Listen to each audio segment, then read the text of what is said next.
Eternity's Shadow by E. Thomas Canton. Copyright 2024 E. Thomas Canton. All rights reserved. No part of this book may be reproduced or transmitted in any form or by any means, electronic or mechanical, including photocopy, recording, or by any information storage and retrieval system, without written consent from the publisher. Credits. Voices by NURF.com. Sound effects from www.freesoundslibrary.com. And additional sound effects from www.zapsplat.com and pixabari.com. Music by www.zapsplat.com and IB Audio.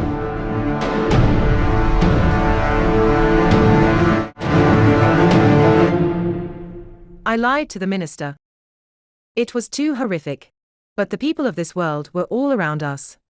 The small clusters of carbon, amino acids, all that littered the ground were all that remained of them. What weapon could hold them in a permanent imploded state?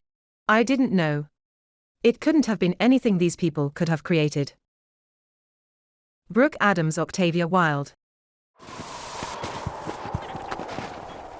The minister and I burst into the new world, and our body heat dissipated. We stood in a city with gigantic buildings towering toward the sky, all made of ice, except for those muddy, globular forms dotting the landscape. I couldn't believe the beauty of what I saw. The bright red flashing light on my gizmo thingy demanded my attention, denying me more time to evaluate my surroundings. It told me we couldn't stay because of the ambient radiation levels. Trying to concentrate on getting out so I wouldn't panic, I adjusted the settings to find the nearest door back to the platform. This way, I said. The minister followed me toward a nearby structure rendered in ice. Each of the thousands of ice bricks contained within it an ancient hieroglyph. The bricks at each corner of the building formed a totem pole of the most hideous creatures that ever haunted a nightmare. Still, the carvings in the architecture held such an exquisite, haunting beauty.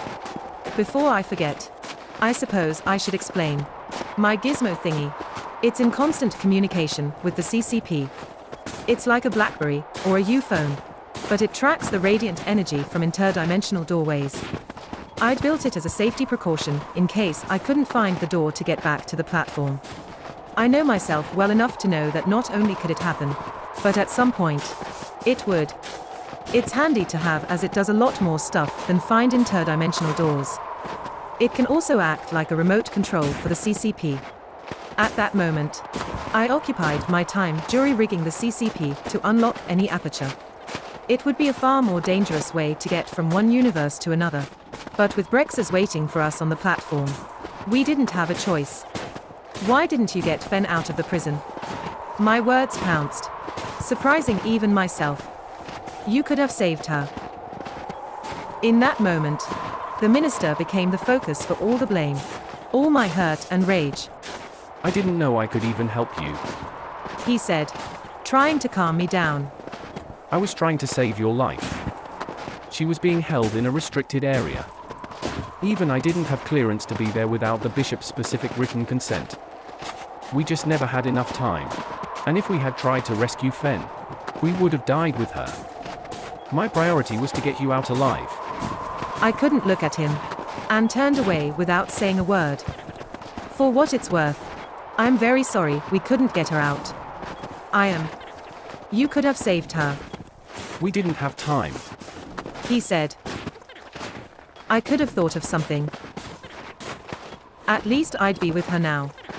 I had to fight hard to control myself. Turning back, I walked away.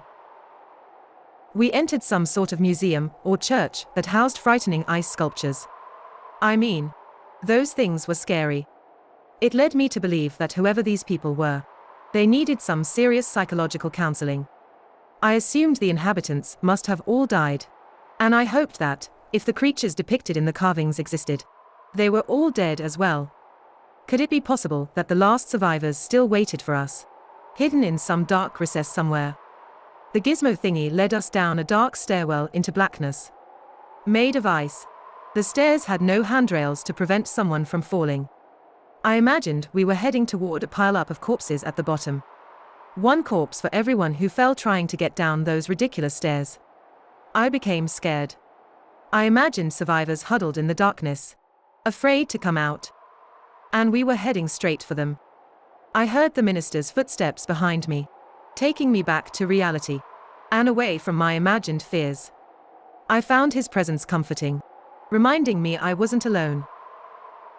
We made it down without breaking our necks and found the door that would lead us back into the glass tunnel. As I inserted my quantum key into the lock, I swear I heard a sound above us in the museum or church or whatever. I looked at the minister, but he heard nothing. As I turned back, a shadow slid across the top of the stairs. Quicker than thought, I had that door open. I paused, the door ajar. The shadow frightened me. I shook my head in disgust at myself. How long could I continue to live in fear of dark shadows or black clouds in the sky, wondering if she had come for me? Becoming still and quieting my anxieties, I took a deep breath, regained my composure, and made my decision. I wouldn't keep running scared. I had to stop her. I'd released Brexus on our unsuspecting Earth, and now it had become my responsibility to prevent her from doing that same thing to any other world. I would face Brexus and I don't know what. Having decided on a course of action, I didn't know how to carry it out. The aperture opened. We looked down at the platform. The cloud had taken up a sentry position on the bridge leading from the CCP to the aperture.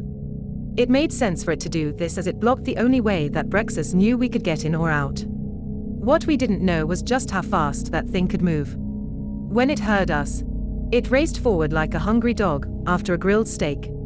It could hear us, see us. Or was Brexus seeing us through it? I'm guessing the latter. I used the gizmo thingy to open the aperture next to us. When it did, I jumped over and pulled myself into the glass tunnel. The minister followed. He missed. I grabbed him, but the weight of his body dragged me out of the tunnel and through the aperture into nothingness. My heel latched onto the lip of the steel blades, stopping me. The minister crawled up me. As he reached the tunnel, my feet gave out, and I fell into the gaping mouth of the darkness. With lightning speed, he grabbed my ankle with one hand and held onto the aperture with the other. Beneath me, the cloud raced toward us.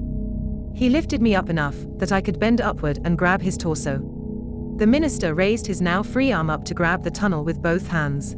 I climbed up him before he pulled himself to safety. I closed the aperture. The cloud seeped through the metal blades as we ran for the door.